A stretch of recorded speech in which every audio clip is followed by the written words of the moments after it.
Sir आपसे confirm करना था, आप लोगों के नामों के अंदर जस्टिस रिटायर्ड तसद्दुक हुसैन जिलानी और अब्बास जिलानी साहब का भी नाम है? मेरे इल्म में नहीं है। मैंने भी मीडिया से ही सुना है कि किस तरह के कोई नाम पीपल्स पार्टी की तरफ से गए हैं। मेरी अपनी क़यादत से इस मौजू पे बात नहीं हुई और कमेटी मेंबर में हूं नहीं कि मेरे पास फर्स्ट हैंड नॉलेज। और सर अगर इसाक डार साहब का नाम आता है नून लीग की तरफ से, जो हमारे जराए बता रहे हैं मियां साहब उसको ही अभी तक पुश कर रहे हैं, आपकी क़यादत ने कोई फैसला किया है डार साहब के नाम के ऊपर?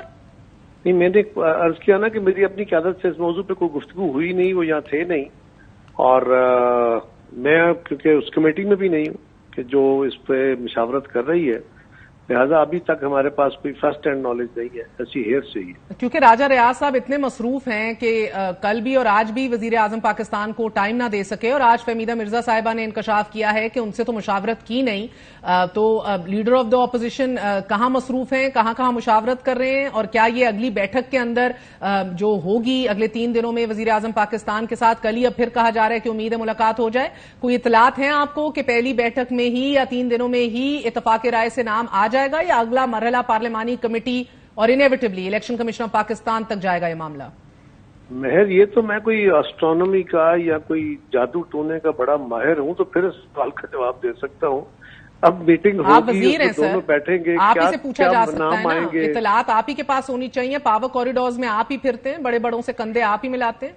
नहीं, वो बिल्कुल मिलाना मेरा ही काम है, मैं ही मिलाऊंगा, लेकिन सवाल ये है कि ये तो दिनों के बात है ना, उनके अंदर क्या है खुलेगा पता चलेगा। मैं अब क्या इस पे सवाल का जवाब दे सकता हूँ? सर शाहिद खाकान अब्बासी साहब ने कहा है कि ये तारीख की बदतरीन असेंबली थी, ना आप लोगों ने जमहूरी कदरों को खातिर में रखा, ना ही पार्लिमानी रवायात को आप लोग खातिर में लाए। अपनों से ही ये बातें सुनना और फिर कानून साजी की बुलडोजिंग के ऊपर रजा रब्बानी समेत बहुत से लोग ऑन रिकॉर्ड हैं, क्या कहेंगे? ये असेंबली 5 साल रही, हमारी हुकूमत 15 महीने रही। बरी उज़्ज़मा तो नहीं है ना? 15 महीने का हिस्सा हमें दे लें, बाकी जिसकी थी उसको दे लें। शायद खाकान का आर्गूमेंट अगर इतना सॉलिड है तो। अच्छा, आपके 15 महीनों का हिस्सा अगर आपको दे दूं तो गुस्ताखी माफ, आप लोगों की ग्रोथ जो है वो 0.23% है, जो 6% से ऊपर थी पहले। महंगाई जो 12 से 13% थी सर तहरीक इंसाफ के दौर में, महंगाई जो 12 से 6% उन्होंने कभी टच नहीं की। सर आपके इकोनॉमिक स्टेटिस्टिक्स जो हैं, जो छपे हुए हैं, उनके आपको स्टेटिस्टिक्स बता रहे हैं। मेरी पहली गुजारिश ये है कि बिलाशुबा हमारे दौर में 1.25 साल में देखना तो 1.25 साल को है जिस दिन इमरान खान की हुकूमत खत्म हुई। मैं इसीलिए पहले 11 महीने की बात कर रही हूँ। आप मुझे उस साल का रिकॉर्ड क्या है? दूसरा, जो हमारे दौर शुरू होता है उसमें आलमी हालात क्या थे, क्या फैसले हमें लेने पड़े और हमारे पास अदर ऑप्शंस क्या थे, वो कौन से ऑप्शंस थे आपकी नजर में या हमारे? मैं आपसे सिर्फ अगर आप इजाजत दे दें सर, मेरा सवाल तो होने दें। मौका दे दीजिए, मैं अपनी बात खत्म कर लूं। तो वो कौन से ऑप्शन थे जो हमने लिए होते तो पाकिस्तान कर्जे भी ना लेता, महंगाई भी ना होती, चीजें भी सस्ती हो जाती, तेल भी सस्ता हो जाता, सब्सिडियां भी ना होती और सब अच्छा हो जाता। वो कौन से ऐसे ऑप्शंस थे जो हमने अडॉप्ट नहीं किए? मेरा आपसे सर गुजारिश ये है कि मैं आपके सामने चंद स्टेटिस्टिक्स ही रख सकती हूँ। आपने फिर कर्जों की बात की। पिछली हुकूमत जो है 50 ट्रिलियन से कम कर्जे छोड़ के गई थी, आप लोग 60 ट्रिलियन तक ले गए हैं। 12 से 13% महंगाई आप लोग 29% ले गए हैं। पर कैपिटा ये कहा कि वो कौन से ऑप्शन थे हमारे पास आपकी नजर में कि हम कर्ज भी ना लेते और मुल्क को आगे भी ले जाते। सर वो कौन से ऑप्शन थे जो पिछली दौरे हुकूमत ने एक्सरसाइज करी थी? छोड़ दें इन बात को, क्योंकि आप लोग कहते हैं कि अहम पोर्टफोलियोज हमारे पास नहीं थे और आज रात तक असेंबली तहलील हो जाएगी। मेरा सवाल सुन ले कायरा साहब, मुझे पता है गवर्नमेंट को कर रहे हैं, सवाल सुन लीजिए सर। इस गवर्नमेंट के 16 माह के अंदर ह्यूमन राइट्स वायलेशंस हो, या आप पे इल्जाम फैशिज्म के लगे, या फिर बुरी कारकर्दगी के लगे, मुआशी एक मुझे स्टेटिस्टिक बता दें जिसके अंदर बेहतरी आई हो। चीनी 86 रुपीज की थी, 155 रुपए की है। गंदम से लेके एक एक चीज मैं कोट कर सकती हूँ। नान 15 का था, 30 हो गया। कोई एक चीज बता दीजिए, फिर आप कहिए कि ये मुश्तरका तौर पर हम इसमें बेहतरी ले आए हैं।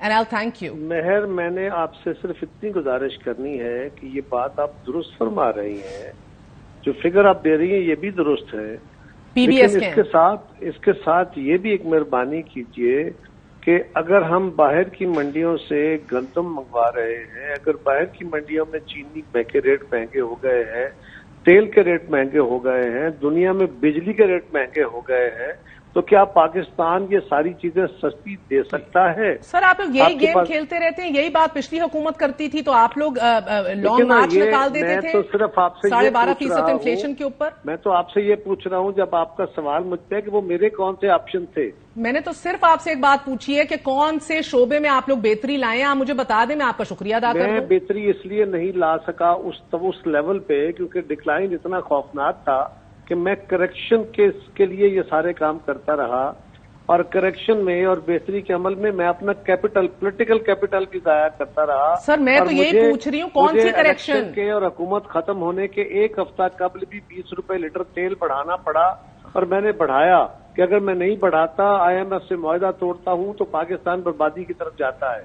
تو میں قاہرہ صاحب، میں آپ سے یہی کہہ رہی ہوں، جب آپ لوگوں کو کمان دی گئی تو تب ایک سٹیٹسٹک بہتر تھا جو کہ آج ہے، تو یا تو پھر آپ یہ تسلیم کریں کہ اس کو گھر بھیجنے میں آپ نے غلطی کی، وہ اپنے ملبے تلے خود دب جاتے سارے تو بہتر ہوتا، الیکشن ٹائم پر ہوتے، کیئر ٹیکر ٹائم پہ لگتے اور وہ خود اپنی لیک آف گورننس سے ایکسپوز ہو جاتے۔ نہیں مہر، یہ بات درست نہیں ہے۔ سوال یہ ہے کہ اگر ہم اس کو گھر نہیں بھیجتے تو وہ جو کرنے جا رہا تھا، وہ تباہیاں جو پہلے چل رہی تھی، وہ اس کو میگنیفائی کرنے لگا تھا۔ کون سا اکنامک سٹیٹسٹک یہ بتاتا ہے؟ میں یہ پوچھ رہی ہوں، اس کو چھوڑیں، ان کی ذات سے ہٹ کے میں بات کرتی ہوں۔ میرے ساتھ اس وقت کوئی، میرے پاس نا، آپ کے پاس تو ریسرچ بات پڑا ہے نا، مجھے نہیں پتا تھا آپ کا سوال ہونا ہے، ورنہ میں بھی آپ کو بتا دیتا کہ عمران خان کی جب حکومت آئی تھی تو اس وقت اسٹیٹسٹکس کیا تھے، میں آپ کے سامنے رکھ دیتی ہوں، کیا تھے، تو میں آپ کے سامنے کسی پروگرام میں آ کے بیٹھ جاتا ہوں، اور میں بھی وہ سارے فگرز رکھ کے بیٹھ جاؤں گا کہ جب وہ آئے تھے 2018 میں تو پاکستان کی اکانومی، ورلڈ اکانومی کہاں تھی، اور جب وہ گئے ہیں تو کیا تھے۔ ان کے اپنے جو سب سے بڑے اسٹالورٹس تھے اکانومی کے، وہ آج ان پہ معترض ہیں کہ ان کی اکانومی کا اور آپ لوگ اسحاق ڈار صاحب کی پرفارمنس سے مطمئن ہیں قاہرہ صاحب؟ اطمینان کا بڑا لیول اور ہے۔ میرا تو سوال کرنے کا لیول آپ والا نہیں ہے، سٹائل آپ والا نہیں ہے۔ میں تو دیکھتا ہوں کہ فلاں بندے کے پاس یہ آپشن تھے، اس نے یہ فیصلے کیے ہیں، اوکے، اس سے نتیجہ بہتر نہیں آیا، اس کے پاس کیا اور آپشن تھے کہ وہ یہ کرتا تو یہ خرابیاں نہ ہوتی۔ میں نے سمپل سوال پوچھا، آپ لوگ ڈار صاحب کی پرفارمنس سے مطمئن ہے پیپلز پارٹی؟ اگر کمپلشن تھی تو یس، ہی پرفارم گڈ۔